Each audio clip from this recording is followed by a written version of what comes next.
युगेंद्र पवार यांची अर्ज भरण्यापूर्वीची ही प्रतिक्रिया आपण बघितली। युगेंद्र पवार हे आज उमेदवारी अर्ज दाखल करत आहेत। पहिलीच निवडणूक आणि त्यापूर्वी कुटुंबियांकडून करण्यात आलेलं औक्षण।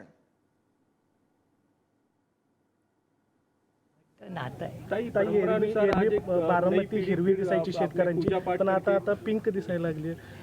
ते नाही मला माहिती। मला हे छान चांगला पाऊस पडला, माझ्या पांडुरंगाची छान छान हिरवं इथून मला सगळं दिसते। बघा तुम्ही झाडं किती सुंदर दिसतात। सही परंपरानुसार आज पूजा पाठ करके अब फॉर्म भरने जा रहे एक नई पीढ़ी अब बारामती से अब चुनाव में मैदान में उतर रही है, क्या कहेंगे? नहीं, ये बारामती की माँ बाप जनता और मेरे जो दादा दादी थे उनकी ये परंपरा है। जब 1967 में पवार साहब ने पहली बार फॉर्म भरा था, उस टाइम मेरे जो ताऊजी थे अप्पा साहेब पवार जी और अनंतराव पवार, जिनको हम तात्या साहेब काका कहते थे, तो मेरे वो दोनों ताऊजी थे। वो दोनों ताऊजी ने उस टाइम और मेरी दादी ने तय किया था कि जब हम इलेक्शन लड़ेंगे तो यहाँ आएंगे, नतमस्तक होंगे, क्योंकि पवार फैमिली काटेवाड़ी से आती है।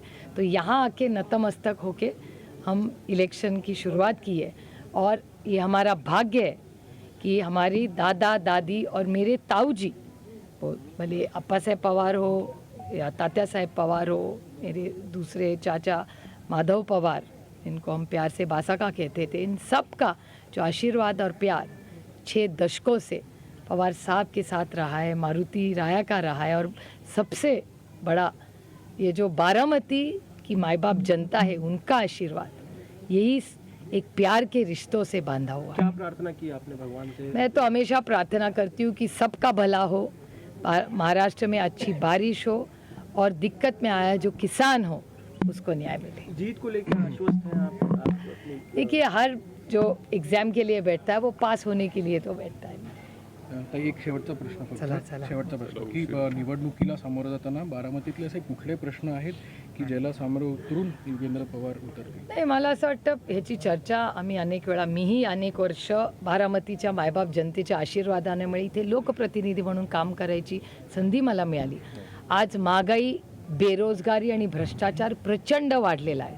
आज तुम्ही सगळे घरी जाऊन विचारा तेलाचा भाव काय, त्यामुळे प्रचंड महागाई या सरकारमध्ये झालेली आहे, प्रचंड बेरोजगारी। इन्व्हेस्टमेंट्स येतात पण राज्यात किती राहतात आणि दुसऱ्या राज्यात किती। ऑन मेरिट महाराष्ट्राला जे इन्व्हेस्टमेंट्स आलेले आहेत त्या महाराष्ट्रात किती राहिलेल्या आहेत आणि दुसऱ्या राज्यात किती गेलेल्या आहेत। किंवा सरकारी नोकऱ्या जेव्हा हे सरकार अनाऊन्स करतं त्याच्यात किती घोळ होतात। आमच्या काळात कधी पेपर लीक नाही झालेला। या राज्यातली सगळ्यात मोठी पोलीस भरती ही कैलासवासी आर पाटलांनी कुठलाही आरोप न होता पारदर्शकपणे केली। एवढी टेक्नॉलॉजी आली आहे तरी पेपर लीक होतात। मी म्हणजे मला आठवतं त्या दिवशी आदरणीय पवार साहेब आणि रोहित पवार हे दोघंही गेले होते, कारण का मुलांनी आंदोलन केलं होतं। परत तारीख पे तारीख। त्याच्यामुळे महागाई, बेरोजगारी आणि नियोजन नसल्यामुळे बेरोजगारी या सरकारच्या चुकीमुळे वाढलेली आहे। आणि प्रचंड महाराष्ट्रात वाढलेला भ्रष्टाचार आणि आरोप मी एकटा करत नाही आहे, तुमच्या सगळ्यांच्या चॅनलवर दिसतो। आणि सगळ्यात म्हणजे दुर्दैवी गोष्ट की महिलांवर होणारे अत्याचार, महाराष्ट्रात इतके बलात्कार कधीच झालेले नाहीत। आणि त्या बलात्कारावरची जी रिॲक्शन येते आपल्या बापदेव घाटात, तुम्ही सगळे त्या बापदेव घाटातून 100 वेळा जाता रात्री, काल मी रात्री 2 वाजता तिथून आले, कधीच मनात भीती वाटलेली नाही। पण सामूहिक बलात्कार तुमच्या आणि माझ्या बापदेव घाटात होतो, हे किती दुर्दैवी। आणि त्याच्यानंतर 15 दिवस ठाण पत्ता लागला नव्हता की कोणी केलंय।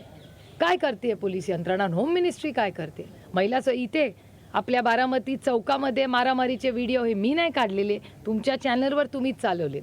ड्रग्ज पुणे जिल्ह्यात वाढले, ट्रॅफिकचं तर काही विचारूच नका काय परिस्थिती आहे। थोडासा पाऊस पडलं की तुंबई होते सगळीकडे। आणि इथे बारामतीत 3-4 पहिलं काम निवडून आल्यावर मी एक तर ह्याला सांगेन बारामतीचं करायचं म्हणजे बारामतीचा जो कॅनॉल आहे ना, तिथे पहिलं रेलिंग लावून घ्यायचं।